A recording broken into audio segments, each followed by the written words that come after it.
नमस्कार दोस्तों, Bharat selection wing लखपतबाग Barabanki के ऑफिशियल चैनल पर आप सभी का स्वागत है।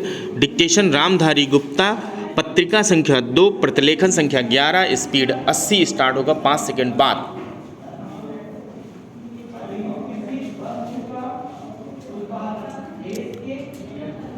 अध्यक्ष जी, परिवर्तन के इस दौर में एक आधुनिक राष्ट्र के रूप में विकसित होने के लिए भारत को गतिशील सामाजिक और आर्थिक परिवर्तन की आवश्यकता है।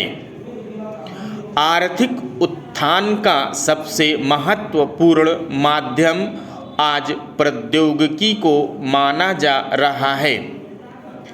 यह सत्य भी है, इसमें दो राय नहीं, किंतु अंतर्राष्ट्रीय स्तर पर तेजी से बदलाव हुई सामाजिक, आर्थिक और औद्योगिक प्रगति के परिवर्तनों की दौड़ में टिके रहने और अपनी अस्मिता को बनाए रखने के लिए हमें प्रौद्योगिकी पर निर्भरता का त्याग कर स्वदेशी संसाधनों के इष्टतम उपयोग पर बल देना जरूरी है। स्वदेशी संसाधनों के समुचित उपयोग हेतु स्वदेशी भाषा माध्यम में तकनीकी ज्ञान का प्रशिक्षण अत्यधिक आवश्यक है।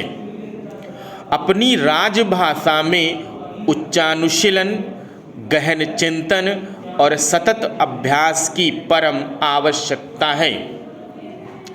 समाज में वैज्ञानिक तेवर लाना जरूरी है, तभी हम प्रौद्योगिकी की उपलब्धियों को जन जन तक पहुंचाने में समर्थ हो पाएंगे और सही मायने में सामाजिक और आर्थिक विकास कर सकेंगे।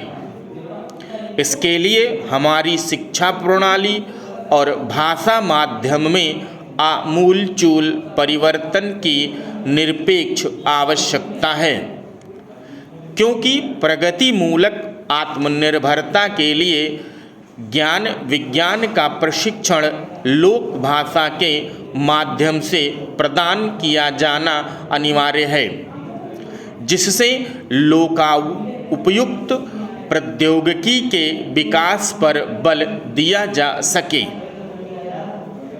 इस समस्या का समाधान हमें अपने ही समाज से ढूंढना है। पाश्चात्य देशों से हम केवल उधार ले सकते हैं, वह भी गैर सामयिक प्रौद्योगिकी, समसामयिक नहीं। विश्व के विकसित देशों की तरह आज भारत में भी साहित्य, समाज विज्ञान और प्रौद्योगिकी के क्षेत्र में उच्चानुशीलन, शिक्षण एवं शोध आदि की उत्कृष्ट व्यवस्था है।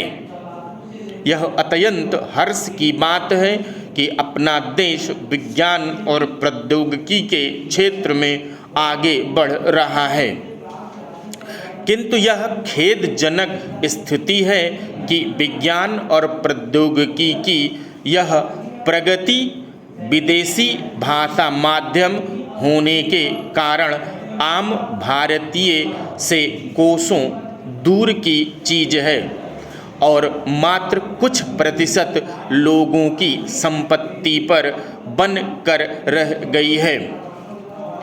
100 करोड़ की आबादी वाले इस विशाल देश के मात्र कुछ प्रतिशत लोग अपने अंग्रेजी ज्ञान के कारण इस देश के विकास के अंग बने हुए हैं और एक बहुत बड़ा समुदाय आज अपेक्षित वैज्ञानिक ज्ञान के अभाव में त्रिशंकु की स्थिति में उपेक्षित पड़ा है। उत्पादक जन बल की कोटि में होकर भी बेकार है, औरों पर निर्भर है। इसका दायित्व किस पर है? इसके लिए कौन जिम्मेदार है?